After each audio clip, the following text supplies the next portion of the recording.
And hello again YouTube, Jedi here. Today I'm gonna present to you a new engine concept powered by my gear assembly tool. So let's do this thing.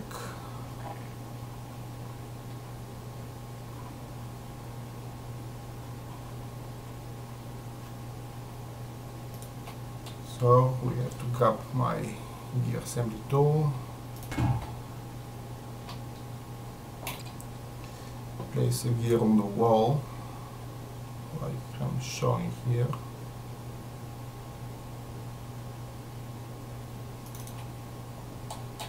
I'm gonna rotate it by 90 degrees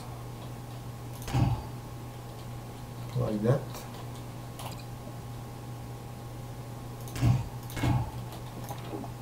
Right there.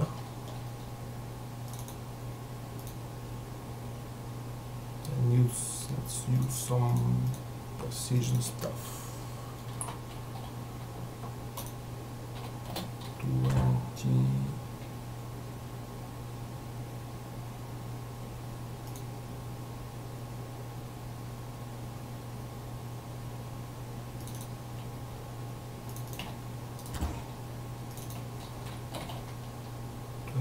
But this thing should be unchecked.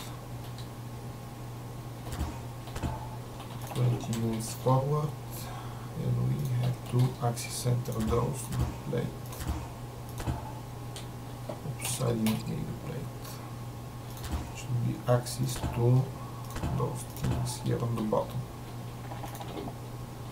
So if I unfreeze those,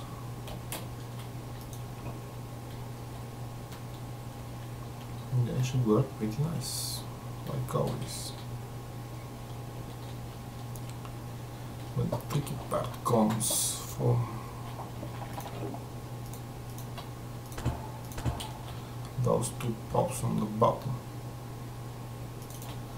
Just say one. And if I push those things,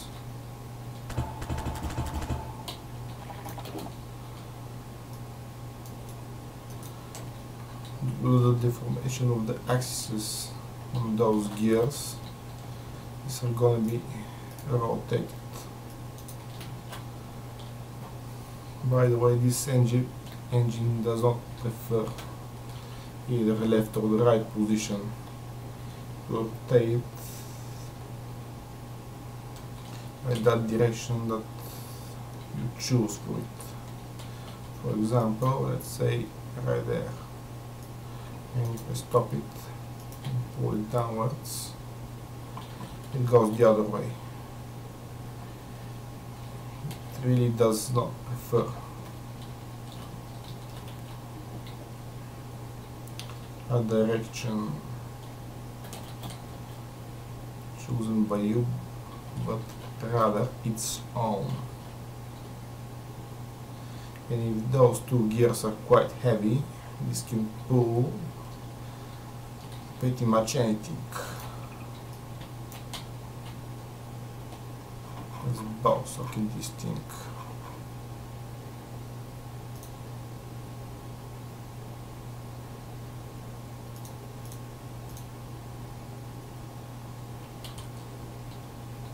I gotta lock my, which axis should I lock? The X. Locking the X-axis to the either of those gears.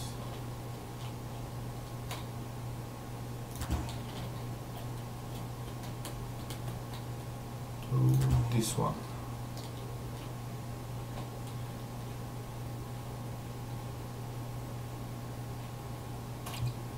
Oops, I should put some settings here. That's way better.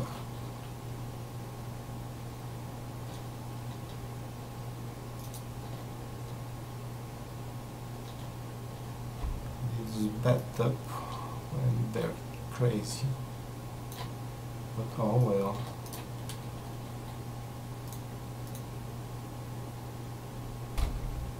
and stabilize it relative to the x-axis. This to that. It will not matter which one of the gears I choose to unfreeze. So this thing should follow them pretty precisely. Let's now try different weights, shall we? About of 4,000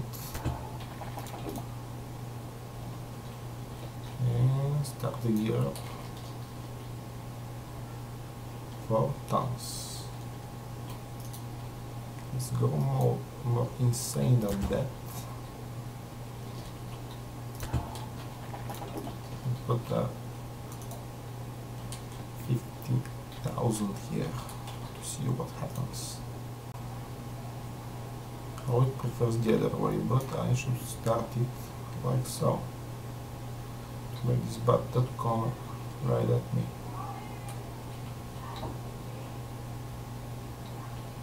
For this engine to work though, those two gears should be pretty heavy. See, in my gear assembly I've chosen 50,000 Geist mode mass units.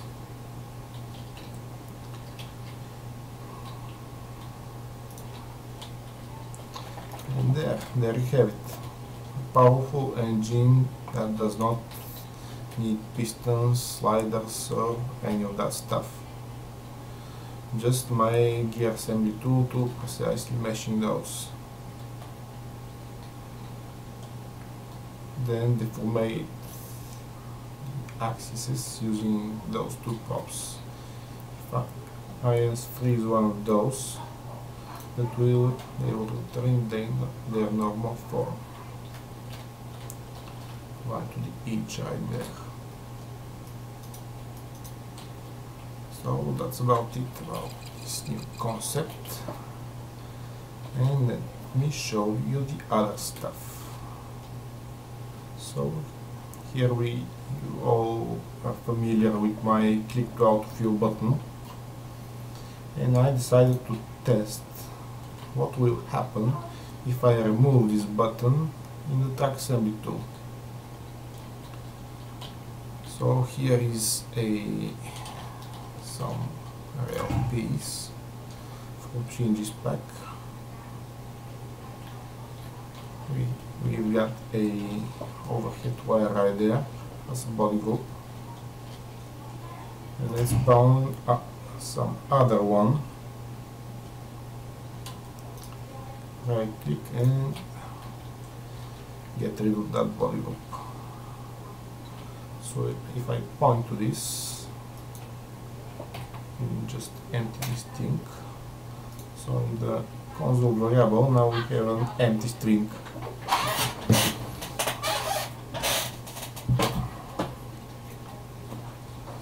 Now if we choose my track assembly tool, point to one of the other two, let's just say this with body groups, hold C for the context menu to appear, then insert, enter,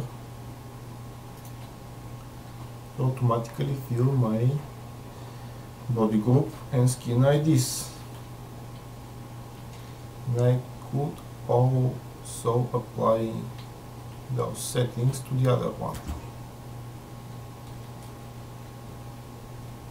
Pretty much the functionality is like the old, good and old track assembly tool, but I decided to experiment to remove this button and use the insert to the keyboard to do that stuff.